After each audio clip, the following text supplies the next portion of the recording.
اعوذ باللہ من الشیطان الرجیم بسم اللہ الرحمن الرحیم۔ جناب سیدہ خدیجہ الکبریٰ رضی اللہ تعالی عنہا معزز گھرانے سے تعلق رکھتی، معزز خاندان سے تعلق رکھتی اور مکہ کے سرداروں کے سردار خاندان سے تعلق رکھتی، اور آپ کا انداز اور میرے مصطفیٰ کا انداز محبت اس قدر اعلیٰ اور بالا ہے کہ میرے مصطفیٰ کی کوئی مجلس گھر میں ایسی نہ ہوتی تھی جس میں جناب سیدہ کا تذکرہ نہ ہوتا تھا۔ سبحان اللہ۔ اور جس طرف آپ نے اشارہ کیا ہے یہ بخاری کے اندر موجود ہے، بخاری جلد نمبر 3 ہے، کتاب ہے فضائل اصحاب النبی، اور باب کا نام ہے باب تزویج النبی، جلد 3 صفحہ نمبر ہے 1388، حدیث نمبر ہے 3605۔ اور اسی طرح یہی روایت جو ہے مسلم کے اندر بھی موجود ہے، مسلم وہاں پر بھی کتاب ہے فضائل اصحاب النبی باب تزویج النبی، جلد 4 صفحہ 1888، کیا بات ہے، 2435۔ اور اسی طرح مسند احمد بن حنبل کے اندر بھی یہ روایت موجود ہے، جلد 6 صفحہ 58 ہے۔ بھائی کیا کہنے، اور صحیح ابن حبان کے اندر بھی یہ بات موجود ہے۔ اتنے حوالے سلامت رہیے بھائی، واہ واہ واہ واہ۔ حضرت عائشہ رضی اللہ تعالیٰ عنہ فرماتی ہیں کہ جب سیدہ کا وصال ہو گیا تھا، آپ فرماتی ہیں کہ حالانکہ میں نے ان کا زمانہ بھی نہیں پایا، میں نے ان کی دیدار بھی نہیں کیا، اس کے باوجود آپ فرماتی ہیں کہ جب ہم بیٹھتے تھے تو محمد مصطفیٰ کثرت کے ساتھ ان کا ذکر فرماتے تھے۔ اچھا، جب کثرت کے ساتھ ذکر فرماتے تو میرے مصطفیٰ اس ذکر کے اندر یہ بھی فرماتے تھے کہ خدیجہ الکبریٰ کا وہ مقام ہے کہ میرے پاس جبریل امین آئے، اور جبریل امین نے آ کر بشارت دی کہ یا محمد آپ سیدہ کو یہ پیغام دے دیں کہ اللہ نے ان کے لیے جنت کو سجا دیا۔ سبحان اللہ سبحان اللہ، کیا بات ہے بھائی، واہ واہ واہ واہ واہ، سلامت رہیے علامہ صاحب۔ اور جناب سیدہ خدیجہ الکبریٰ رضی اللہ تعالیٰ عنہ کے اس قدر احسانات ہیں، ایک اور روایت آپ کو سنا دوں۔ میرے مصطفیٰ فرماتے ہیں کہ جب سب نے تکذیب کی تو سیدہ نے تصدیق کی۔ ہائے ہائے ہائے ہائے ہائے، کیا بات۔ جب اسلام کو مال کی ضرورت تھی تو انہوں نے اپنا سب کچھ قربان کر دیا۔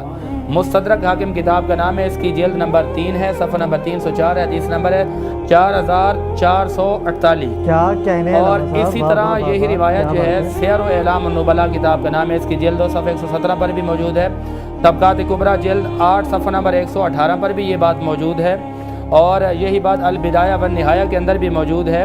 اصل لفظ کیا ہے کہ کل خدیجۃ اول من آمن باللہ وصدق برسولہ، کہ سب سے پہلے جنہوں نے تصدیق کی وہ جناب سیدہ کا نام ہے، اور ان کا وہ مقام ہے، وہ معیار ہے کہ ابھی قرآن کریم کے احکامات نازل نہیں ہوئے تھے، قرآن کریم کے احکامات نازل بعد میں ہوئے، سیدہ نے عمل پہلے کر دیا۔ کیا کہنے، واہ واہ یعنی واہ دیکھیں نا کہ پردے والی آیت ہے وَقُلْ لِلْمُؤْمِنَاتِ يَغْضُضْنَ مِنْ أَبْصَارِهِنَّ، یہ بعد میں حکم آیا تھا۔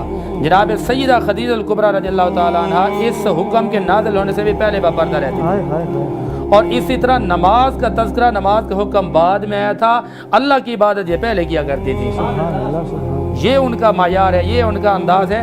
اور ان کے تعارف کے حوالے سے کتاب ہے تاریخ اسلام، اس کی جلد 1 صفحہ نمبر 63-64، اور البدایہ والنہایہ جلد 3 صفحہ نمبر 463، اور سیرت ابن ہشام جلد 1 صفحہ نمبر 190 ہے، طبقات کبریٰ جلد 8 صفحہ نمبر 117 ہے، اور اسی طرح مواہب اللدنیہ کے اندر بھی یہ بات موجود ہے، جلد 1 صفحہ 151، اور تاریخ کبیر جلد 8 صفحہ نمبر 210، مجمع الزوائد جلد 9 صفحہ نمبر 120۔ صاحب میں کیا کروں، لاجواب ہے بھائی، آپ نے جو حفظ کر رکھا ہے، کیا بات ہے، سلامت رہیے۔ اصل میں یہ نوکری ہے، یہ ڈیوٹی ہے، یہ جو موضوع پہلے سے بتا دیا گیا تھا نا تو پھر یاد تو کرنا پڑتا ہے۔ کیا بات ہے، اور یہ تو وہ ذکر ہے کہ اس کو اس طرح پکا کر کے جائیں کہ جب قبر میں جائیں۔ صاحب اگر یہ کہہ دیا جائے، آپ نے ابھی ایک بڑی پیاری بات کی اور میرے دل کو لگ گئی، میں اپنے آپ کو روکتا رہا لیکن روک نہیں سک رہا۔ آپ نے کہا عمل انہوں نے پہلے کیا بعد میں قرآن میں آیا، جی بالکل۔ تو پھر اگر ہم یہ کہہ دیں کہ جو انہوں نے کیا وہ قرآن ہو گیا، بالکل ایسا ہی ہے، واہ واہ واہ واہ، بالکل ایسا ہی ہے۔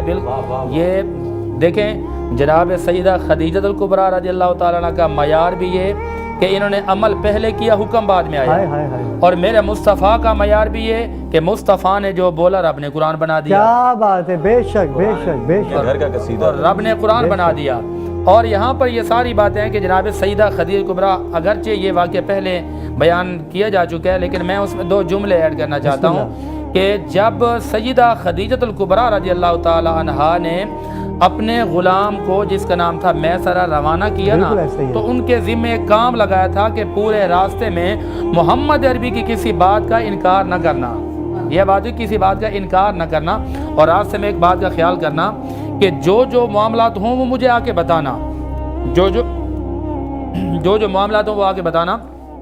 تو غلام میسرہ نے آ کر سب سے پہلے جو خبر دی نا، وہ عرض کرتے ہیں کہ اے سیدہ، میں نے ساری چیزوں کا مشاہدہ کیا، لیکن ایک بات بڑی تعجب کن ہے کہ محمد عربی کا گزر اگر پہاڑوں کے پاس ہوتا تو پہاڑ کہتے ہیں السلام علیکم یا رسول اللہ، اور اگر جانوروں کے پاس سے گزر ہوتا تو وہاں سے بھی سلام کی آوازیں آتی، اگر پتھر اور پہاڑوں کے پاس سے گزرتے تو وہاں سے بھی درود و سلام کی آوازیں آتی۔